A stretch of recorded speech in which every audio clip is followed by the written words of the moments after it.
விருச்சிக ராசி நபர்களுக்கு 2025 நடக்கக்கூடிய குரு பெயர்ச்சிக்கு உண்டான பலனை பார்க்க போகிறோம்.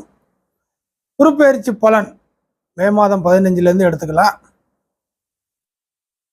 இந்த குரு பெயர்ச்சி விருச்சிக ராசிக்கு ஒரு அஷ்டம குருவாக செயல்பட போகுது. 2 மற்றும் 5 கூடிய விருச்சிக ராசிக்கு ஒரு யோக கிரகம். மற்ற ராசிக்கு குரு எப்படியோ விருச்சிக ராசிக்கு முதன்மை யோக கிரகம், சுப கிரகம். அதற்கு அடுத்த நிலைமையில தான் சந்திரன், சூரியன்லாம் வரும்.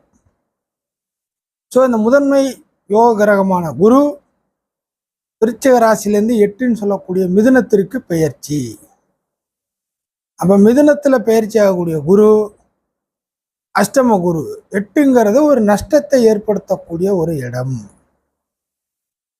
புரியுதுங்களா? மிதுன இடம் என்பது விருச்சகத்துக்கு நஷ்டத்தை தரக்கூடிய, 8 என்பது நஷ்டம்தான். ஆனால் அது சுபகிரக வீடு, புதனுடைய சுப வீடு.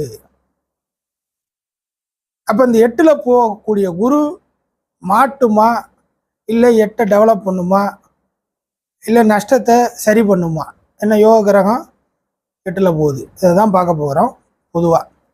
அப்போ இங்கே இடத்துல இருந்து 8ல் இருந்து விருச்சிக ராசிக்கு 12ஆம் இடமான துலாத்தை பார்க்கறது, விருச்சிக ராசிக்கு தனத்தை தரக்கூடிய தன்வீட்டையை பார்க்கக்கூடியது, 4ஆம் இடம்னு சொல்லக்கூடிய சுகஸ்தானத்தை பார்க்கக்கூடியது.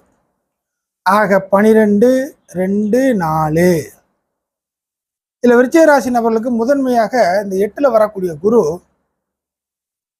ஒரு குறிப்பிட்ட நல்ல பலனை நிறைய செய்யும். என்ன மாதிரியான குறிப்பிட்ட நல்ல பலன் அப்படின்னு கேட்டிங்கன்னா, இந்த இடம் விட்டு இடம் மாற வேண்டும், இடம் மாறுதல் அப்படின்னு ஒரு கான்செப்ட் இருக்கு இல்லையா? அதை எதிர்பார்த்துக்கிட்டு இருக்கக்கூடிய நபர்களுக்கு இந்த குரு பெயர்ச்சி நல்லா வேலை செய்யும். இன்னும் தெளிவாக சொல்ல போகணுன்னாக்கா, இடம் விட்டு இடம் மாறி செயல்படக்கூடிய, இல்லை அந்த மாதிரியான வாய்ப்புகள் கிடைச்சா நம்ம போகலாம், அங்கே போய் நம்மளோட திறமைகளை காட்டலாம், அங்கே போய் நம்ம வாழலாம், அங்கே போய் நம்ம சம்பாதிக்கலாம், இப்படிங்கிற மாதிரி ஒரு ஐடியா இருக்கக்கூடிய விருச்சிக ராசி நபர்களுக்கு இந்த குரு பெயர்ச்சி ஃபஸ்ட்டு ப்ரிஃபரன்ஸ். அதர்வைஸ் உட்காந்த இடத்துல நம்ம இருக்கிற இடத்துலையே நம்ம பொழைச்சிக்கலாம் பண்ணிக்கலாங்கிறவங்களுக்கு சற்று தொய்வு நிலை. இதுதான் குரு பெயர்ச்சியோட முதன்மையாக ஒரு வரியில் சொல்லணும்னா பலன். இப்போ இந்த குரு குடும்பத்தை குறிக்கும், 5ஆம் இடமான பிள்ளைகளை குறிக்கும், பரம்பரையை குறிக்கும், ஆன்மீக விஷயங்களை குறிக்கும். புரியுதுங்களா? உங்களை சுற்றி இருக்கக்கூடிய உறவுகளை குறிக்கும், குடும்ப உறுப்பினர்களை குறிக்கும்.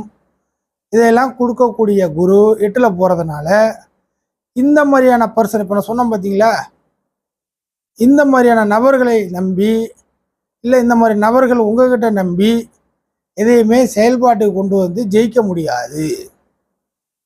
நீங்கள் விருச்சிக ராசி நபர்கள் செவ்வாய் வலுவுக்கு ஏற்ப நீங்கள் இண்டிவிஜுவலாக பொழைச்சிக்கிட்டாதான் உண்டே தவிர, மேற்சொன்ன இந்த நபர்கள் மூலியமாக உங்களுக்கு சிறுபிள்ளைத்தனமான சில விஷயங்களை போய் நீங்கள் மாட்டுவீங்க. இல்லைன்னா இவர்களோட விஷயங்களை நீங்கள் எடுத்து ஏதாச்சும் செய்ய வந்தீங்கன்னாக்கா அதிகமான உழைப்பை செலுத்த வேண்டியதாக இருக்கும். முதன்மையாக ஒரு பிள்ளைகள் எடுத்துக்கலாம், உங்களோட வாரிசுகள் பிள்ளைகள் எடுத்துக்கிட்டிங்கன்னா அவர்களுக்கு தேவையான தேவைகளை பூர்த்தி செய்வதற்கு குரு 8ல் போகிறதுனால அந்த தேவைகளை பூர்த்தி செய்ய நீங்கள் அதிகமான சிரமத்தை மேற்கொள்ள நேரிடும், பணத்தை அதிகமாக செலவு செய்ய நேரிடும். அவர்களுக்காக இந்த மாதிரி ஏதோ ஒரு காரணங்களால் ஒரு எளிமையாக செய்யக்கூடிய விஷயங்கள் எல்லாமே கொஞ்சம் டிப்ரெஷனோட செய்கிற மாதிரி வரும். இதுதான் இந்த 8க்கு சுபகிரகம் போகிறதுனால, யோககிரகம் 8ல் போய் மறைகிறதுனால ஒரு சாதாரண எளிமையாக ஒரு 10 ரூபாயில் நடக்கக்கூடிய விஷயம் ஒரு 100 ரூபாயில் நடக்கும். ஆனால் அந்த காரியம் நடக்கும். இப்படி தான் நடக்கும். உங்கள் பிள்ளைங்களை போய் ஒரு இடத்துல சேர்க்குறீங்க, ஸ்கூல் சேர்க்குறீங்க, காலேஜ் சேர்க்குறீங்க. இந்த மாதிரி காலகட்டத்தில் என்ன நடக்கும்? அவர்களுக்காக நிறைய நீங்கள் சிரமத்தை மேற்கொள்கிற மாதிரி இருக்கும்.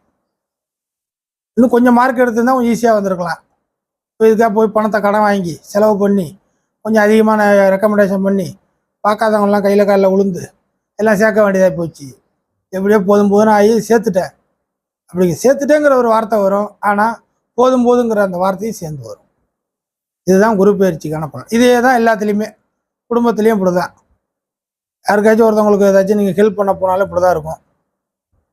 வீட்டில் ஒருத்தவங்களுக்கு உடம்பு சரியில்லைனா கூட இப்படி தான் இருக்கும்.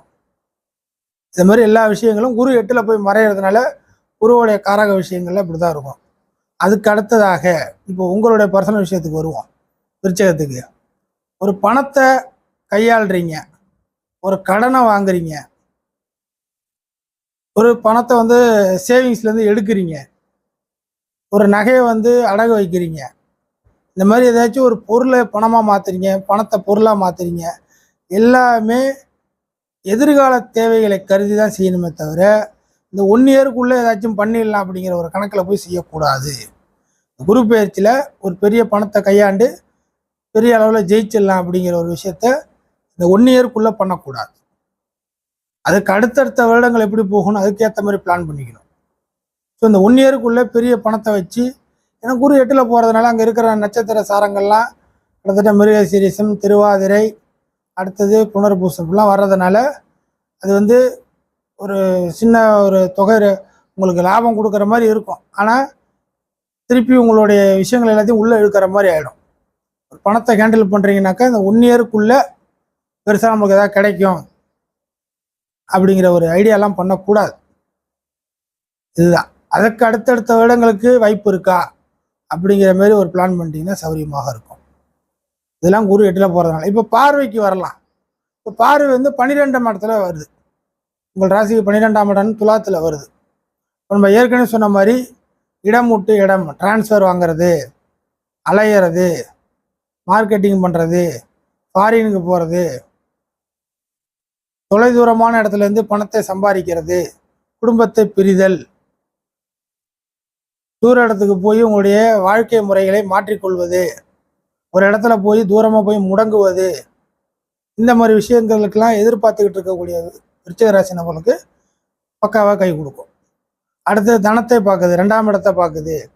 எப்படியாக இருந்தாலும் உங்களுக்கான பண தேவைகள், ஒரு உழைச்சதுக்கான பண தேவைகள் கண்டிப்பாக உண்டு. இந்த குரு பயிற்சி ஏற்பாடு உங்களுடைய உழைப்புக்கேற்ற கடமையை செய், பலனை எதிர்பார் அப்படிங்கிற அந்த வார்த்தை கண்டிப்பாக பலிக்கும். எல்லாரும் பலனை எதிர்பார்க்காதுன்னு சொல்லுவாங்க. தேவையில்லை, நீங்கள் பலனை எதிர்பார்க்கலாம். கடமையை செஞ்சு அதுக்கான பலனை எதிர்பார்க்கலாம். 2ஆம் இடத்தை குரு பார்க்கறதுனால செய்கிற கடமைகள் தெளிவான நேர்மையான கடமையாக இருக்க வேண்டும். அந்த கடமைகளுக்கு உள்ள பணம், பொருள் தேவைகள் பூர்த்தியாவது நடக்கும். இப்போ 4ஆம் இடத்தை குரு பார்க்குது. 4ஆம் இடங்கிறது சுகஸ்தானம், சொத்துக்களை தரக்கூடியது. அப்போது நான் குரு வந்து ஒரு இடத்த பார்க்குதுனாக்கா அந்த இடத்துல உள்ள விஷயங்கள் டெவலப் ஆகும். அது யோக கிரகமாக வந்து பார்க்குது. இப்போ டெவலப் ஆகினா என்ன, சொத்துக்கள் இந்த காலகட்டத்தில் வாங்குவீர்கள். சொத்து என்பது அசையும் அசையா சொத்துக்களை குறிக்க வேணாலும் வச்சுக்கலாம். ஸோ இந்த சொத்து என்பது ஒரு வாகன அமைப்பாக இருக்கலாம், வீடாக இருக்கலாம், இடமா இருக்கலாம். இதெல்லாம் வேணும், இந்த காலகட்டத்தில் தேவை அப்படிங்கிற சொத்துக்களை வாங்குவீர்கள். நின்று போன சொத்துக்களை உயிர்ப்பிப்பீர்கள். முடங்கி கிடந்ததெல்லாம் எப்போயோ வாங்கி போட்டதா கூட இப்போதைக்கு கை கொடுக்கும். இல்லை வந்து அதில் வீடு கட்டுற பாதி நிற்கிதா, வீடு கட்டி முடிக்க முடியும். இந்த மாதிரி சொத்துக்களால் பாதியில் நிற்கிது. பழைய இது சொத்து கிடக்கு, பூர்வீக சொத்து, அது நமக்கு ஒன்றும் யூஸ் இல்லை. இந்த மாதிரி ஏதாவது சொத்துக்கள் மூலியமாக உங்களுக்கு வரவுகள் கிடைக்கும். ஒரு வாகன அமைப்பை கூட நீங்கள் விற்பீங்க, புதுசாக வாங்குவீங்க. இல்லை பழைய வாகனம் தள்ளி விட்டு ஒரு பணமாக மாற்றுவீங்க. எதுக்கு அந்த இடம் வேஸ்ட்டாக கிடக்கு, காரு வந்து அந்த இடத்த அடைச்சிக்கிட்டே இருக்கு, காரை விற்றுரு, பைக்கை விற்றுரு, யூஸ் இல்லை. இன்னும் சொல்ல போனால் யூஸ் இல்லாத ஒரு விஷயத்த யூஸ்ஃபுல்லாக மாற்றி ஒரு வரவுகளாக மாற்றிக்கொள்வீர்கள். சேஞ்ச், பணத்தை வைத்து பணத்தை சேஞ்ச் பண்ணுவது அப்படிங்கிறத வச்சுங்க. சொத்துக்களால் உங்களுக்கு சில பிரயோஜனங்கள் நடக்கும். அதே போல் தான் கல்வி அமைப்புகள் மூலியமாக சில பிரயோஜன அமைப்புகள் நடக்கும். எக்ஸ்பீரியன்ஸ் எல்லாவற்றுக்கும் மேலாக இதுவரைக்கும் விருச்சிக ராசினருடைய எக்ஸ்பீரியன்ஸ் இந்த குரு பயிற்சியில் உங்களை காப்பாற்றிக் கொள்வதற்கு பெரிதும் பயன்படுவதாக இருக்கும். எக்ஸ்பீரியன்ஸ் மட்டுமே முதன்மையாக முன்னிலைப்படுத்தப்படுகிறது. அந்த எக்ஸ்பீரியன்ஸ் பெரிய அளவாக கை கொடுக்கும். ஃபைனலாக விருச்சிக ராசி நபர்களுக்கு சொல்ல வேண்டியது என்னன்னாக்கா, சொத்துக்கள்லாம் வாங்குவீங்க, அதை பண்ணுவீங்க, இதை பண்ணுவீங்கன்னு சொல்லியாச்சு. 8ல் வரக்கூடிய குரு ஒரு பெரிய விஷயத்தை ஹேண்டில் பண்ணுறீங்க. பண ரீதியாக ஒரு பெரிய விஷயத்தை, கடனோ இல்லை சொந்த பணமோ அடுத்தவங்க பணமோ பார்ட்னர்ஷிப் பணமோ இந்த மாதிரி எதாக இருந்தாலும் ஒரு ஒரு இதை பண்ணுறீங்கனாக்கா அதை வந்து எதிர்கால தேவைகளை மையப்படுத்தி பண்ணுங்க. இந்த 1 இயருக்குள்ளே ஏதாச்சும் சின்ன சின்ன சொதப்பல்களை சந்தித்தா கூட பெரிய அளவுக்கு நீங்கள் லாக் ஆகிடுவீங்க. இன்னும் சொல்ல போனாக்கா பார்ட்னர்ஷிப்பு விருச்சிக ராசி நபர்களுக்கு இந்த அஷ்டம குருவின் மூலியமாக தலைவலியை ஏற்படுத்தும். பார்ட்னர்ஷிப்பு தலைவலியை ஏற்படுத்தும். இதையுமே கூட்டு சேர்ந்து செய்வது வேலைக்கு ஆகாது.